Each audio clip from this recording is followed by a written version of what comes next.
Good morning to all. Welcome back to our channel. നമ്മൾ ഇന്ന് മുട്ടക്കറിയാണ് ഉണ്ടാക്കാൻ പോകുന്നത്. ഇതിന് മുട്ട പുഴുങ്ങി വച്ചിട്ടുണ്ട്. മുട്ട നമ്മൾ കുക്കറിൽ മുട്ട ഇച്ചിരി വെള്ളവും ഉപ്പും ഇട്ട് പുഴുങ്ങിയെടുത്തതാണ്. 2 വിസിൽ ഏൽപ്പിക്കുക. 1 വിസിൽ മതി, വേണമെങ്കിൽ 2 വിസിൽ അടുപ്പിക്കുക. പിന്നെ അതിനാവശ്യമായ പൊടികൾ എടുത്ത് വച്ചിട്ടുണ്ട്. പൊടികൾ മഞ്ഞൾപ്പൊടി, മുളക് പൊടി, മല്ലിപ്പൊടി, മസാലപ്പൊടി, ആവശ്യത്തിന് ഉപ്പ്. ഇതിന് നമ്മൾ ആദ്യം കുക്കറിൽ വെളിച്ചെണ്ണ ഒഴിച്ചതിന് ശേഷം, വെളിച്ചെണ്ണ ചൂടായതിന് ശേഷം സവാള, തക്കാളി, വെളുത്തുള്ളി, ഇഞ്ചി, കറിവേപ്പില, ഇച്ചിരി ചെറിയ ചുവന്നുള്ളി കുറച്ചിട്ടിട്ടുണ്ട്. ഇതെല്ലാം കൂടി നമ്മൾ നന്നായിട്ട് വഴറ്റുക. ആവശ്യത്തിന് ഉപ്പ് ഇട്ട് നന്നായിട്ട് വഴറ്റുക. ഇത് ഒരുവിധം ജസ്റ്റ് ഒന്ന് വഴന്ന് വന്നതിന് ശേഷം നമ്മൾ പൊടികളെല്ലാം ഇടുക. പൊടികൾ ഫസ്റ്റ് വൺ മഞ്ഞൾപ്പൊടിയാണ്.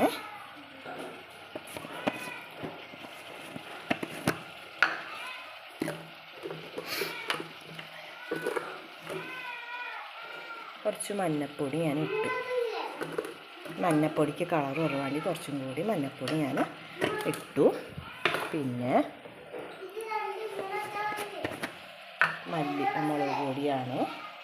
മുളക് പൊടി ഒരു 2 ടീസ്പൂൺ ഇട്ടിട്ടുണ്ട്. ഇച്ചിരി കളർ ഇട്ട് നമുക്ക് പൊടിക്ക്.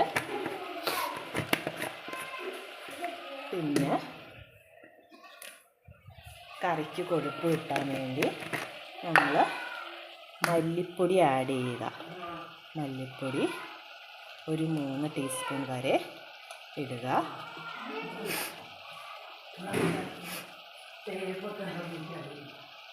പിന്നെ അതിന് ശേഷം ഇവിടെ സാധാരണ മസാല പൊടിച്ച് വയ്ക്കുകയാണ് ചെയ്യുന്നത്. കുറച്ച് മസാലപ്പൊടി ഇടുക. മസാലപ്പൊടി ഇട്ടതിന് ശേഷം നമ്മളിത് നന്നായിട്ട് ഇളക്കി കൊടുക്കുക.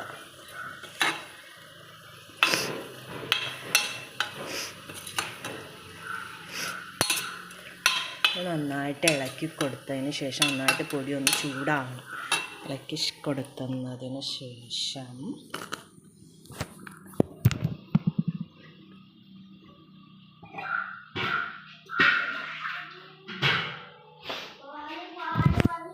ആവശ്യത്തിനുള്ള വെള്ളം നമ്മൾ ഇതിനകത്തേക്ക് ഞാനൊരു 1/2 കപ്പ് വെള്ളമാണ്